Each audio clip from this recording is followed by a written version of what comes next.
हिंदी साहित्य सेतु में आप सभी का स्वागत है। मैं हूं मोहित मिश्रा और हम अपनी आचार्य रामचंद्र शुक्ल कृत हिंदी साहित्य के इतिहास की सीरीज का दूसरा भाग लेकर पुनः हाजिर हो चुके हैं। इसके पहले हमने प्रथम संस्करण की भूमिका का अध्ययन किया, उसके बाद दो बातों का अध्ययन किया।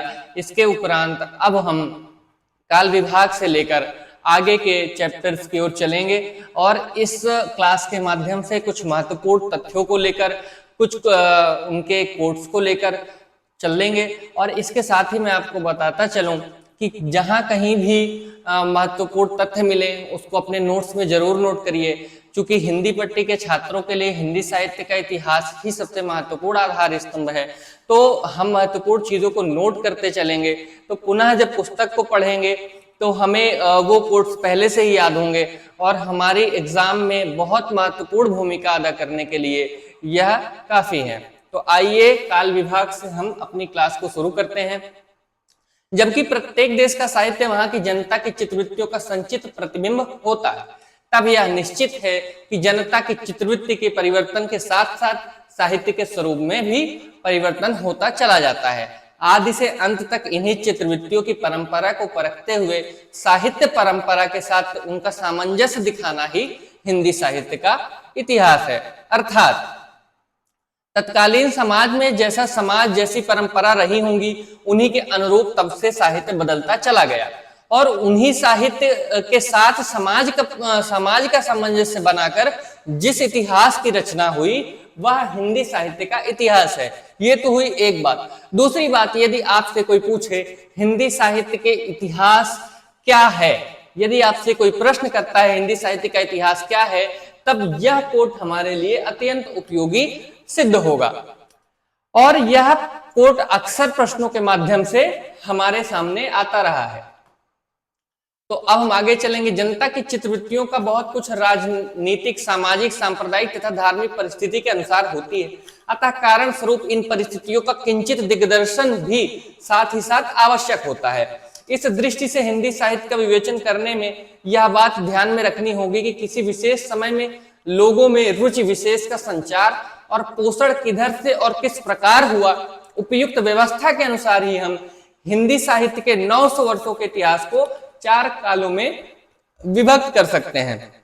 देखिए 900 वर्षों में यह तो नहीं हो सकता कि एक ही तरह की रचनाएं समग्र 900 वर्षों में चलती रही हों, ऐसा नहीं होगा। समय के अनुसार, जनता की चित्रवृत्तियों के अनुसार साहित्य का परिवर्तन भी होता रहा है और उसी परिवर्तन के अनुसार वो विशेष समय में विशेष प्रकार के साहित्य की रचना हुई और वही विशेष समय को, वही 900 वर्षों के अलग अलग विशेष समय को 4 भागों में बांटकर रखा गया है, जिसकी बात शुक्ल जी करते हैं। आदिकाल, वीर गाथा काल 1050 से 1375, इसमें हम 57 माइनस करके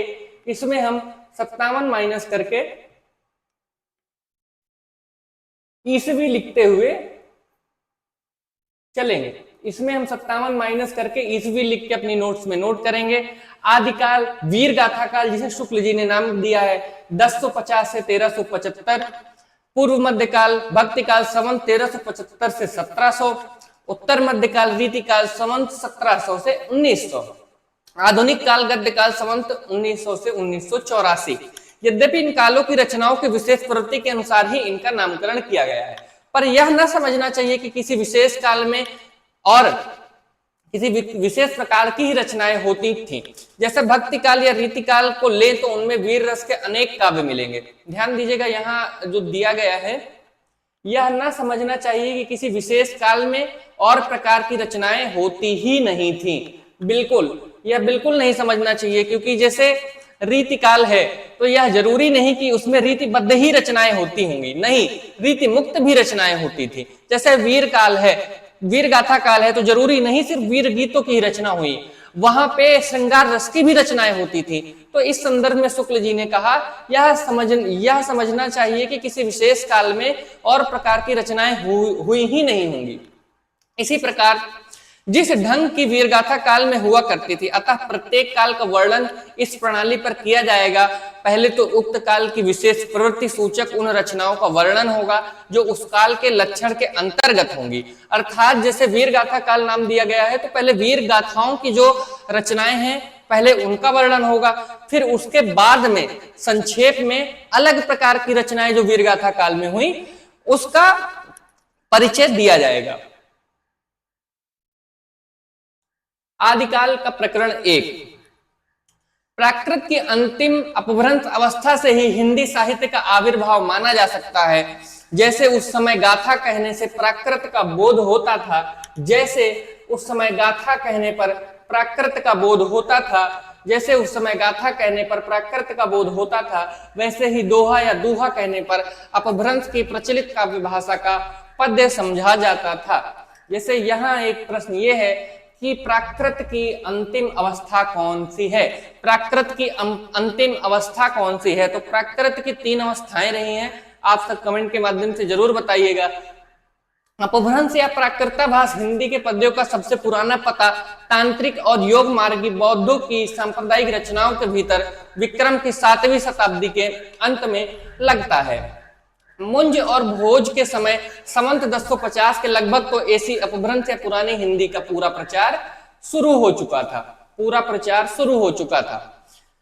शुद्ध साहित्य का काव्य रचनाओं में भी पाया जाता था। अतः हिंदी साहित्य का आदिकाल संवत 1050 से लेकर संवत 1375 तक अर्थात महाराजा भोज के समय से लेकर हमीर देव के समय के कुछ पीछे तक माना जा सकता है। यदि यह प्रश्न पूछा जाए कि आचार्य शुक्ल ने आदिकाल का अर्थात वीरगाथा काल का समय निर्धारण किस प्रकार किया है, किन माध्यमों से किया है, तो इसका उत्तर यह हो सकता है कि महाराजा भोज के समय से हमीर देव के समय के कुछ पीछे तक का उदाहरण देके आचार्य रामचंद्र शुक्ल ने आदिकाल अर्थात वीरगाथा काल का समय निर्धारित किया है। यद्यपि जनश्रुति इस काल का आरंभ और पीछे तक ले जाती है और संवत 1770 में भोज के पूर्व पुरुष राजा मान के सभासद पुष्य नामक किसी बंदी जन का दोहो में एक अलंकार ग्रंथ लिखना बताती है। शिव सिंह सरोज पर इसका कहीं कोई प्रमाण उपलब्ध नहीं है। आदिकाल की इस दीर्घ परंपरा के बीच प्रथम 150 वर्ष के भीतर तो रचना की किसी विशेष प्रवृत्ति का निश्चय नहीं होता। धर्म, नीति, श्रृंगार, वीर सब प्रकार की रचनाएं दोहों में मिलती हैं। इस अनिर्दिष्ट लोक प्रवृत्ति के उपरांत जब से मुसलमानों की चढ़ाइयों का प्रारंभ होता है तब से हम हिंदी साहित्य की प्रवृत्ति का एक विशेष रूप में बनती हुई पाते हैं। राजाश्रित कवि और चारण जिस प्रकार नीति, श्रृंगार आदि के फुटकल दोहे राज्यसभाओं में सुनाया करते थे, उस प्रकार अपने आश्रयदाताओं राजाओं के पराक्रमपूर्ण चरित्रों या गाथाओं का वर्णन भी किया करते थे। यही प्रबंध परंपरा रासों के नाम से पाई जाती है, जिसे लक्ष्य करके इस काल को हमने वीर गाथा काल नाम दिया गया है। ध्यान दीजिएगा, वीर गाथा काल नाम दिया गया है।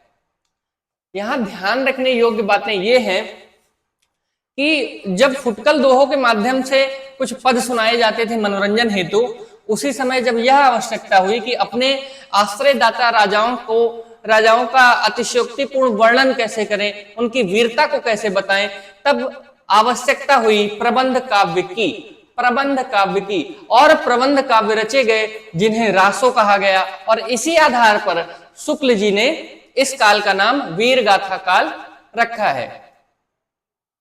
दूसरी बात आदिकाल के संबंध में ध्यान देने की यह है कि इस काल की जो साहित्यिक सामग्री प्राप्त है उसमें कुछ तो असंदिग्ध है और कुछ संदिग्ध। असंदिग्ध का अर्थ अर्थात कुछ तो पता है लेकिन कुछ संदिग्ध है कि उनमें शक है। असंदिग्ध सामग्री जो कुछ प्राप्त है उसकी भाषा अपभ्रंश अर्थात प्राकृताभास। प्राकृताभास का अर्थ है प्राकृत की रूढ़ियों से बहुत कुछ बद्ध हिंदी है। इस अपभ्रंश या प्राकृताभास हिंदी का अभिप्राय यह है कि उस समय के ठीक बोलचाल की भाषा नहीं है। जिस समय इसकी रचनाएं मिलती है उस समय के कवियों की भाषा है। देखिए, होता यह था कि तत्कालीन समय में जो बोलचाल की भाषा चलती थी उस समय की यह भाषा नहीं है। उस समय के कवियों ने अपने से 200 वर्ष पीछे की भाषाओं का प्रयोग कर तत्कालीन समय में भी उन शब्दों का प्रयोग किया। तो यहां पर वही चर्चा हो रही है कि यह उस समय के ठीक बोलचाल की भाषा नहीं थी।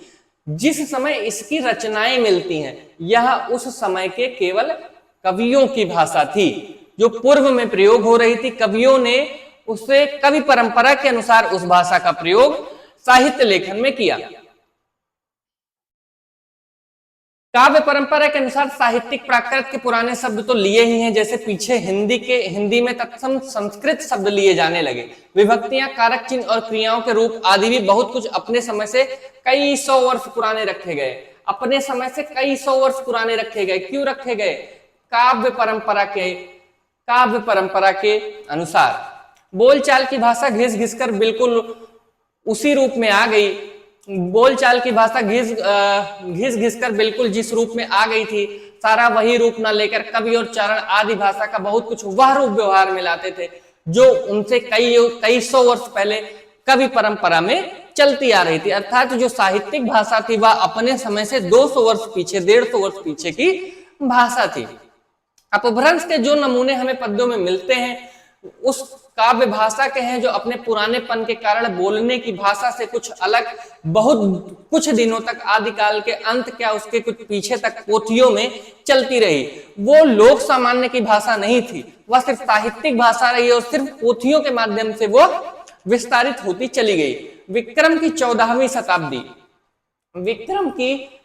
शताब्दी के मध्य एक तो पुरानी परंपरा में कोई कवि संभवतः सार गंधर हम्मीर की वीरता का वर्णन ऐसी भाषा में कर रहे थे। कैसी भाषा में? आइए हम देखते हैं इनकी पंक्ति। तो ध्यान दीजिएगा, यह पंक्तियां प्रश्नों के माध्यम से पूछ ली जाती हैं कि यह पंक्ति किसकी है। ऐसे कुछ एक महत्वपूर्ण कवियों का वर्णन पंक्तियों के माध्यम से शुक्ल जी करते हैं, जिनको हमें अपने परीक्षा के दृष्टिकोण से ध्यान रखना अत्यंत आवश्यक है। चलई वीर हम्मीर पाभर मेड़ कंपई, दिगमग रह अंधार धूल सुरह अच्छा यह। दूसरी ओर खुसरो मियां दिल्ली में बैठी ऐसी बोलचाल की भाषा में पहेलियां और मुकरियां कह रहे थे। एक नार ने अचरज किया, सांप मार पिंजरे में दिया। इसी प्रकार 15वीं शताब्दी में एक तो विद्यापति बोलचाल की मैथिली भाषा के अतिरिक्त इस प्रकार की प्राकृता भाषा, पुरानी काव्य भाषा भी बनते रहे। अर्थात मैथिली भाषा के साथ साथ विद्यापति ने दो भाषाओं में रचना की। मैथिली में तो की ही, उसके साथ ही उस समय की बोलचाल की भाषा का भी प्रयोग उन्होंने किया और क्लिष्ट भाषाओं का भी प्रयोग उनकी रचनाओं में हम देख पाते हैं। जैसा कि है बालचंद्र बिजवाई भाषा दुह नहीं गग दुज्जन हासा। और दूसरी ओर कबीरदास अपनी अटपटी बानी में भी बोली सुना रहे हैं, अगिन जो लाग नीर में कंदो जलिया झारी।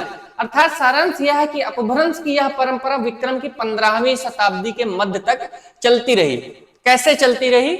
200 वर्ष पीछे। जैसे कवियों ने अपने पोथियों में उन भाषा को रखा, शायद 700, 800, 900 तक अपभ्रंश 800, 900 तक रही हो, लेकिन 10, 11, 12 से 200 पूर्व तक कवि परंपरा के अनुसार कवि उसी भाषा को रमते चले आए और उस भाषा को जब रमते चले आए तो 15वीं शताब्दी तक अपभ्रंश का विस्तार माना गया। क्यों माना गया? कवि परंपरा के अनुसार। क्यों माना गया? क्योंकि वह बोलचाल की भाषा से इतर सिर्फ कवि परंपरा के अनुसार अपभ्रंश भाषा को लेकर चलते रहे, जिस कारण 15वीं शताब्दी के मध्य तक अपभ्रंश भाषा चलती रही। कवि विद्यापति ने दो प्रकार की भाषा का व्यवहार किया है, पुरानी अपभ्रंश भाषा का और बोलचाल की देसी भाषा का। इन दोनों भाषाओं का भेद विद्यापति ने स्पष्ट रूप से किया है, जैसे कि यह पंक्ति हम देख पा रहे हैं। और बहुत ही महत्वपूर्ण, कई तरह से प्रश्नों के माध्यम से यह पंक्ति पूछी गई है। कभी सिंगल पॉइंटेड पंक्ति पूछी गई है, तो कभी मिलान के रूप में पूछी गई है, तो कभी यह पूछा गया यह पंक्ति किसकी है। देसिल वाना सब जन मिठा ते तैसन जपो अवहट्टा। अर्थात देसी भाषा, बोलचाल की भाषा सबको मीठी लगती है, इससे वैसा ही अपभ्रंश मैं कहता हूं। विद्यापति ने अपभ्रंश से भिन्न प्रचलित बोलचाल की भाषा को देसी भाषा कहा है। देखिए ध्यान दीजिएगा, प्रश्न अगर आता है कि विद्यापति ने अगर यह प्रश्न आएगा, विद्यापति ने भिन्न प्रचलित बोलचाल भाषा को देसी भाषा कहा है, बोलचाल की भाषा को विद्यापति ने क्या कहा है? तब यह आपका उत्तर होगा कि देसी भाषा कहा है। अपभ्रंश से भिन्न भाषा को उन्होंने देसी भाषा कहा है। आदिकाल के प्रकरण में पहले हम अपभ्रंश की रचनाओं का संक्षिप्त उल्लेख करके तब देसी भाषाओं की रचना का वर्णन करेंगे। अपभ्रंश काव्य, जब से प्राकृत बोलचाल की भाषा न रह गई, अर्थात 15वीं शताब्दी के बाद, 10वीं 11वीं शताब्दी के आसपास, क्योंकि इसके पहले कवि परंपरा के अनुसार साहित्यिक में तो उपयोग होता था, लेकिन बोलचाल की भाषा में अपभ्रंश कब का खत्म हो चुकी थी। ठीक है, गाथा या गाहा कहने से प्राकृत का बोध होता था, वैसे पीछे दोहा या दूहा कहने से अपभ्रंश या लोक प्रचलित काव्य भाषा का बोध होने लगा। इस पुरानी प्रचलित काव्य भाषा में नीति, श्रृंगार, वीर आदि की कविताएं तो चली ही आती थी। जैसे जैन और बौद्ध धर्माचार्य अपने मतों की रक्षा प्रचार के लिए भी इसमें उपदेश आदि की रचना करते थे। प्राकृत से बिगड़कर जो रूप बोलचाल की भाषा ने ग्रहण किया, वह भी आगे चलकर कुछ पुराना पड़ गया और काव्य रचना के लिए रूढ़ हो गया। अपभ्रंश नाम उसी समय से चला। जब तक भाषा बोलचाल में थी, तब तक वह देश भाषा ही कहलाती रही। जब वह साहित्य की भाषा हुई, तब उसे अपभ्रंश के रूप में व्यवहार किया जाने लगा। इस पंक्ति का यह आशय है कि 6वीं, 7वीं, 8वीं शताब्दी के मध्य जब भी अपभ्रंश भाषा का प्रयोग बोलचाल की भाषा में किया जाता रहा, तब तक उसे देश भाषा काव्य कहा गया। लेकिन जब कुछ 100 वर्षों उपरांत जब अपभ्रंश का केवल साहित्यिक भाषा में प्रयोग किया जाने लगा, तब वह बोलचाल की भाषा या देश भाषा काव्य के नाम से हटकर वह अपभ्रंश के रूप में प्रयोग की जाने लगी। अपभ्रंश के रूप में उसका व्यवहार होने लगा। इसी प्रकार भरत मुनि विक्रम की 3री शताब्दी, ध्यान दीजिएगा, विक्रम की 3री शताब्दी, अगर यदि पूछा जाए भरत मुनि का काल आचार्य रामचंद्र शुक्ल ने क्या माना है, तो उन्होंने 3री शताब्दी माना है, जबकि अन्य कई प्रामाणिक पुस्तकों में दूसरी शताब्दी को भी माना गया है। तो तथ्य शुक्ल जी के संदर्भ में याद रखिएगा, इन्होंने 3री शताब्दी माना है। भरत मुनि ने अपभ्रंश नाम न देकर लोक भाषा को देश भाषा ही कहा है। देश भाषा क्यों कहा है आप समझ ही गए होंगे, जैसा कि अभी बताया। वररुचि ने प्राकृत प्रकाश में भी अपभ्रंश का उल्लेख नहीं किया है। क्यों अपभ्रंश का उल्लेख नहीं किया? भरत मुनि ने क्यों उल्लेख नहीं किया अपभ्रंश का? वररुचि ने प्राकृत प्रकाश में अपभ्रंश का उल्लेख क्यों नहीं किया है? क्योंकि तब वह सामान्य बोलचाल की भाषा रही होगी, तब वह साहित्यिक कोटि में नहीं आती रही होगी। क्यों कि जब साहित्यिक कोटि में अपभ्रंश आ गई, तब उसका अपभ्रंश नाम से उल्लेख होने लगा। उसके पहले किस नाम से उल्लेख होता था? उसके पहले देश भाषा के नाम से उल्लेख होता था। इसलिए भरत मुनि और वररुचि ने अपभ्रंश भाषा का उल्लेख अपभ्रंश भाषा के रूप में कभी नहीं किया। अपभ्रंश नाम पहल वल्लभी के राजा धारसेन द्वितीय के शिलालेख में मिलता है, जिसमें उसने अपने पिता गुहसेन विक्रमी की शताब्दी के 650 के पहले संस्कृत, प्राकृत, अपभ्रंश तीनों का कवि कहा। भामा विक्रम की 7वीं शताब्दी, शुक्ल ने भामा को 7वीं शताब्दी का माना। ध्यान दीजिएगा, कहीं कहीं 6वीं शताब्दी का भी माना जाता है। तीनों भाषाओं का उल्लेख किया है। बाण ने हर्षचरित में संस्कृत कवियों के साथ भाषा कवियों का उल्लेख किया है। तो क्रम लगाने का प्रश्न, ध्यान दीजिएगा, क्रम लगाने का प्रश्न, जोड़े मिलाव का प्रश्न बहुत आसानी से इस पैराग्राफ से उठाया जा सकता है। कैसे? भरत मुनि, वररुचि, धारसेन, गुहसेन और बाणभट्ट और भामा का नाम रखकर या तो क्रम लगाने को दे दिया जाएगा, या भामा के ग्रंथों को दे दिया जाएगा, या हर्षचरित ने कब किया, इसका सीधे तौर पर प्रश्न पूछ लिया जाएगा। फिर ये लगेगा कि यार ये प्रश्न आया कहां से। तो ध्यान दीजिएगा, यह प्रश्न एक स्लाइड में आया है, एक पूरे पैराग्राफ में ये 5 से 6 लोगों का वर्णन हुआ है, और यहां से ही क्रम लगाने का सीधा सीधा प्रश्न पूछा जा सकता है। तो इस चीज को ध्यान दीजिएगा। इस प्रकार अपभ्रंश या प्राकृताभास हिंदी में रचना होने का पता हमें विक्रम की 7वीं शताब्दी में मिलता है। उस काल की रचना के नमूने बौद्धों की वज्रयान शाखा के सिद्धों की कृतियों के बीच हमें प्राप्त होता है। सन 990 में देवसेन नामक एक जैन ग्रंथकार हुए। कब हुए?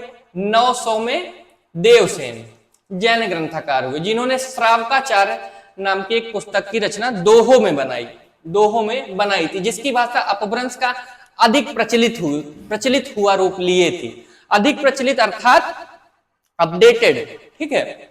जो जिण सासण भाषेऊ सो मैं कही हूं सारू।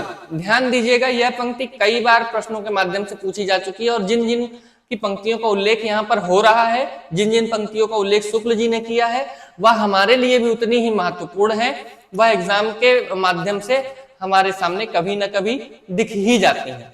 इन्हीं देवसेन ने दब्ब सहाव पायस, इन्हीं देवसेन ने दब्ब सहाव पायस अर्थात द्रव्य स्वभाव प्रकाश नाम का एक और ग्रंथ दोहों में बनाया था। पूछ लेगा द्रव्य स्वभाव प्रकाश, द्रव्य स्वभाव प्रकाश किसमें रचा गया है? दोहों में, चौपाइयों में। जैसे इस बार प्रश्न यूजीसी ने पूछा था कि बीजक किसमें रचा गया है, दोहों में, चौपाइयों में। तो बहुत कंफ्यूजन हो गई, दोहों चौपाइयों दोनों में, लेकिन वहां दोनों का वो संदर्भ नहीं था। हजारी प्रसाद द्विवेदी की पुस्तक में दोनों का संदर्भ है, लेकिन और प्रामाणिक पुस्तकों में सिर्फ एक का संदर्भ है कि यह चौपाइयों में ही रची गई है। तो ऐसे प्रश्न कभी कभी हमारे सामने देखने को मिल जाते हैं, तो इसे हमें ध्यान रखना होगा। इसके पीछे माइल धवल ने गाथा या साहित्य की प्राकृत में रूपांतरण किया। किसका? द्रव्य स्वभाव पायस का रूपांतरण प्राकृत में किया। किसने किया? माइल धवल ने। यह प्रश्न भी पूछा जा चुका है, तो ध्यान दीजिएगा, यदि पूछा जाता है द्रव्य स्वभाव प्रकाश का प्राकृत में किसने रूपांतरण किया, तो माइल धवल ने किया। जैन कवियों की बहुत सी रचनाएं मिलती हैं, जैसे श्रुति पंचमी, कथा, योगसार, जसहर चार्य, उदय कुमार चार्य इत्यादि। ध्यान देने की बात यह है कि चरित्र काव्य, आख्यान काव्य के लिए अधिकतर चौपाई दोहों की पद्धति ग्रहण की गई। अधिकतर चौपाई दोहों की पद्धति ग्रहण की गई। इसी प्रकार हमारे अगले कवि आते हैं पुष्पदंत। संवत 1029 के आदि पुराण और उत्तर पुराण चौपाइयों में है। अभी वो दोहों में थे, ये चौपाइयों में। उसी काल के आसपास जसहर चारऊ, जिसका अन्य नाम है यशधर चरित्र। ध्यान दीजिएगा, यशधर चरित्र भी कई बार प्रश्नों के माध्यम से पूछा जा चुका है। यह भी चौपाइयों में रचा गया है। इसकी एक पंक्ति है, बिडु धाव लेड़ सयडु किम हल्लई बिडु जीवेण देहु की चल्लई।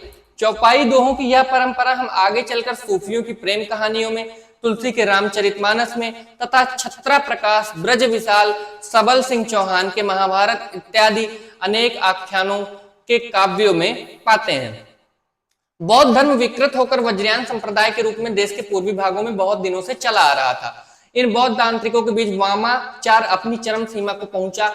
वामाचार का अर्थ क्या होता है? वामाचार अर्थात टेढ़ा मार्ग। वामाचार अर्थात टेढ़ा मार्ग चरम सीमा को पहुंचा। ये बिहार से लेकर आसाम तक फैले थे और सिद्ध कहलाते थे। 84 सिद्ध इन्हीं में हुए, जिनका परंपरागत स्मरण जनता को अब तक है। इन तांत्रिक योगियों को लोग अलौकिक शक्ति संपन्न समझते थे। ये अपनी सिद्धियों और विभूतियों के लिए प्रसिद्ध थे। राजशेखर ने कर्पूर मंजरी में भैरवानंद के नाम के एक सिद्ध योगी का समावेश किया है। तब यह पंक्ति हमारे लिए जरूर इंपॉर्टेंट हो जाती है कि राजशेखर ने कर्पूर मंजरी में भैरवानंद के नाम से एक सिद्ध योगी का समावेश किया है, क्योंकि यह प्रश्नों के माध्यम से पूछा जा सकता है कि राजशेखर ने किस सिद्ध का समावेश किया है अपनी कर्पूर मंजरी में, तो भैरवानंद का।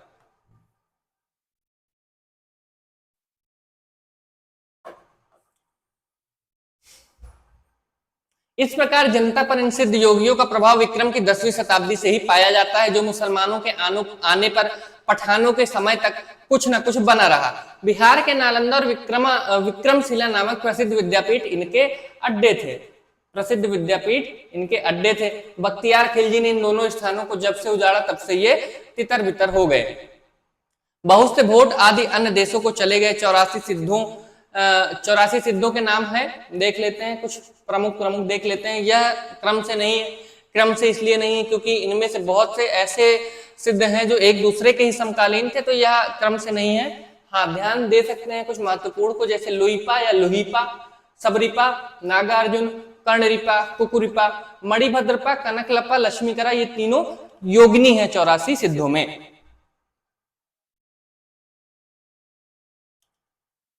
वज्रयान शाखा में जो सिद्ध के नाम से प्रसिद्ध हुए, अपने मत का संस्कार जनता पर भी डालना चाहते थे, इससे वे संस्कृत रचनाओं के अतिरिक्त अपनी वाणी अपभ्रंश मिश्रित देश भाषा काव्य में भी बराबर सुनाते रहे। उनकी रचनाओं का एक संग्रह पहल हर प्रसाद शास्त्री ने बंगला अक्षरों में बौद्ध गान और दोहा के नाम से निकाला था। ध्यान दीजिएगा, हर प्रसाद शास्त्री ने क्या किया है, सिद्धों की रचनाओं को बंगला अक्षरों में बौद्ध गान और दोहा के नाम से निकाला है। पीछे त्रिपिटकाचार्य राहुल सांकृत्यायन जी भोट देश में जाकर सिद्धों की बहुत सी रचनाएं लाए। सिद्धों में सबसे पुराने सरोज व्रज अर्थात सरहपा, जिनका काल डॉक्टर विनय तोष भट्टाचार्य ने विक्रम के संवत 690 निश्चित किया है, उनकी रचना के कुछ नमूने दिए गए हैं। यह अंतस्थ साधना और पंडितों की फटकार को जरूरी समझते थे। पंडिय सल सत्ता बखाणई देहई रुद्ध बसंत न जाणई, यह पंक्ति भी प्रश्नों के माध्यम से कई बार हमारे सामने आ चुकी है। जही मन पवन न संचरई रवि शशि न पावेश, घोर अंधारे चंद्रमणि जिमि उज्जो करे, जीवंता जो नवजरई सो अजरामर होई। दक्षिण मार्ग को छोड़कर वाम मार्ग ग्रहण करने का उपदेश दिया है। दक्षिण मार्ग अर्थात सीधा मार्ग, वाम मार्ग अर्थात टेढ़ा मार्ग। तो यह टेढ़ा मार्ग अपनाने का उपदेश देते हैं सिद्ध योगी। क्यों देते हैं अभी आगे आपको पता चल जाएगा। नाद न बिंदु न रवि न शशि मंडल, चियराय सहाबे मूकल। लुइपा या लुइपा 830 के आसपास इनका समय रहा है, 830 के आसपास इनका समय रहा है। इन्होंने एक बहुत महत्वपूर्ण पंक्ति कही है, कावा तरवर पंच बिड़ाल, चंचल चिये पैठियो काल, भाव न होई अभाव न जाई, आई संबोहे को पति आई।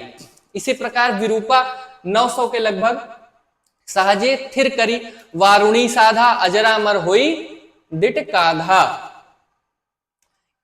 इसी प्रकार कंडहपा कहते हैं, एकड़ किज्जय मंत्रणा तंत रणीय धारणी लई केली करंत, जिमि लोड़ बिलज्जई पाड़िए तिमि घरण लई चित्त।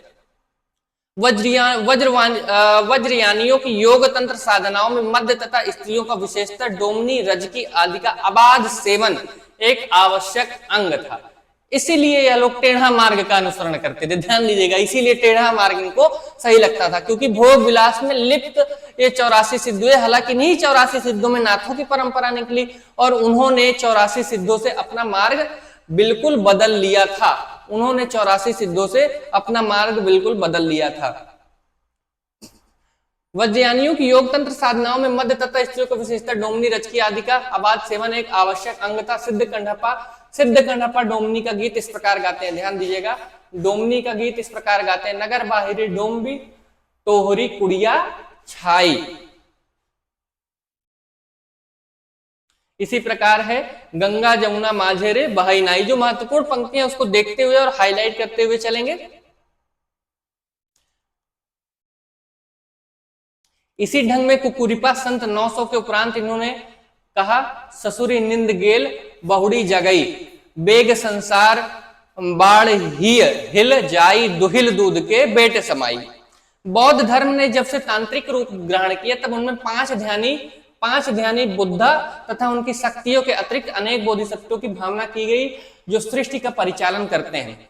वज्रयान में आकर महासुखवाद का प्रवर्तन हुआ। प्रज्ञा और उपाय के योग से इस महासुखवाद की दशा की प्राप्ति मानी गई। इसे ही आनंद स्वरूप ईश्वरत्व ही समझिए। निर्वाण के 3 अपव्यय ठहराए गए, शून्य, विज्ञान और महासुख। निर्वाण के 3 अपव्यय क्या ठहराए गए? निर्वाण, शून्य, विज्ञान और महासुख एक में है। उपनिषद में तो ब्रह्मानंद के सुख के परिमाण का अंदाजा लगाने के लिए इसे महासुखवाद 100 गुना कहा गया। पर वज्रयान के निर्वाण में सुख का स्वरूप ही सहवास सुख के समान बताया गया है। इसी प्रकार इसमें कोई संदेह नहीं कि जिस समय मुसलमान भारत आए उस समय देश के पूर्वी बिहार, बंगाल और उड़ीसा के धर्म के नाम पर बहुत दुराचार फैला हुआ था और रहस्यवादियों की सार्वभौम प्रवृत्ति के अनुसार सिद्ध लोग अपनी वाणियों के सांकेतिक अर्थ दूसरों को बताया करते थे। तो ये मुख्य रूप से जो पूर्व का भाग था, इसमें मुसलमान आक्रमण के पहले बहुत सारा दुष्प्रचार फैला हुआ था। यहीं से नाथ संप्रदाय के उदय के संकेत मिलने लगते हैं। इस भाग को हम अगले वीडियो के माध्यम से देखेंगे। आज की क्लास में इतना ही। बहुत बहुत धन्यवाद। मिलते हैं अगली क्लास में।